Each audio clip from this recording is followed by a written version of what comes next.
एक घोर अंधेरी और रहस्यमयी रात थी। आसमान में काले बादल छाए हुए थे और चांद की हल्की रोशनी घने जंगल के पेड़ों के बीच मुश्किल से रास्ता बना पा रही थी।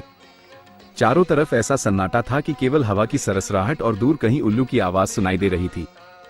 उसी डरावनी रात में किंग विक्रम दृढ़ कदमों से आगे बढ़ रहे थे और उनके कंधे पर बेताल उल्टा लटका हुआ था। अचानक बेताल जोर से हंसा और बोला, राजा विक्रम, आज मैं तुम्हारी बुद्धि और हृदय दोनों की परीक्षा लूंगा। ये कहानी वचन, करुणा और राजधर्म के बीच के संघर्ष की है। अगर उत्तर जानते हुए भी चुप रहे तो विनाश निश्चित है, और अगर बोले तो मैं फिर आजाद हो जाऊंगा। विक्रम बिना कुछ कहे आगे बढ़ते रहे। बेताल ने कहानी आरंभ की। एक समृद्ध राज्य में एक न्यायप्रिय और दयालु राजा राज करता था। वह अपनी प्रजा से इतना प्रेम करता था कि हर दुखी व्यक्ति की सहायता करना अपना कर्तव्य समझता था। एक दिन उसके दरबार में एक गरीब स्त्री अपने नन्हे बीमार बच्चे को गोद में लेकर रोती हुई आई। उसकी आंखों में डर और बेबसी साफ दिखाई दे रही थी। उसने कांपती आवाज में कहा, महाराज, मेरा बच्चा कई दिनों से मृत्यु से लड़ रहा है। राजवैद्य ने कहा है कि दूर पहाड़ों की सबसे ऊंची चोटी पर खिलने वाला एक दुर्लभ जादुई फूल ही इसकी जान बचा सकता है। कृपया मेरी मदद कीजिए। स्त्री की करुण पुकार सुनकर राजा का हृदय पिघल गया। उसने तुरंत कहा, मैं तुम्हें वचन देता हूँ, मैं स्वयं वह फूल लाकर तुम्हारे बच्चे की जान बचाऊंगा। अगली ही सुबह राजा अकेले घोड़े पर सवार होकर उस कठिन यात्रा पर निकल पड़ा। रास्ता बेहद खतरनाक था। घने जंगलों में जंगली जानवर घूम रहे थे, तेज बहती नदियां रास्ता रोक रही थी और ऊंचे पहाड़ों की फिसलन भरी चट्टानें हर कदम पर जान का खतरा पैदा कर रही थी। लेकिन राजा का संकल्प अडिग था। वो हर कठिनाई को पार करता गया, क्योंकि उसके लिए दिया गया वचन सबसे बड़ा था। कई घंटों की कठिन यात्रा के बाद वह पहाड़ की चोटी पर पहुंचा।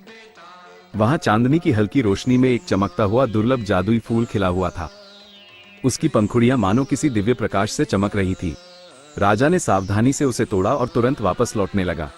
उसके मन में केवल एक ही विचार था, गरीब स्त्री के बच्चे को बचाना। लेकिन लौटते समय रास्ते में उसे एक घायल यात्री मिला। वह व्यक्ति चट्टान के किनारे गिरा पड़ा था। उसकी सांसें बहुत धीमी थी और वह मृत्यु के करीब था। उसने कमजोर आवाज में कहा, महाराज, यही फूल मेरी जान भी बचा सकता है। कृपा करके मुझे बचा लीजिए। ये सुनकर राजा के कदम रुक गए। उसके मन में भीषण संघर्ष शुरू हो गया। एक ओर गरीब स्त्री से किया गया उसका वचन था, और दूसरी ओर उसके सामने एक ऐसा व्यक्ति था जिसकी जान उसी क्षण जा सकती थी। राजा ने कुछ पल आंखें बंद की और गहरी सोच में डूब गया। अंततः उसने निर्णय लिया कि उस समय सबसे बड़ा धर्म किसी मरते हुए व्यक्ति की जान बचाना है। उसने बिना किसी हिचकिचाहट के वो जादुई फूल घायल यात्री को दे दिया। कुछ ही क्षणों में यात्री की सांसें सामान्य होने लगी और उसकी जान बच गई। वो राजा के चरणों में गिर पड़ा और बोला, महाराज, आपने आज केवल मेरी जान ही नहीं बचाई, बल्कि मानवता का सबसे बड़ा उदाहरण भी दिया है। राजा भारी मन से महल लौटा। जब वो उस गरीब स्त्री के पास पहुंचा, तब तक उसका बच्चा इस दुनिया से जा चुका था।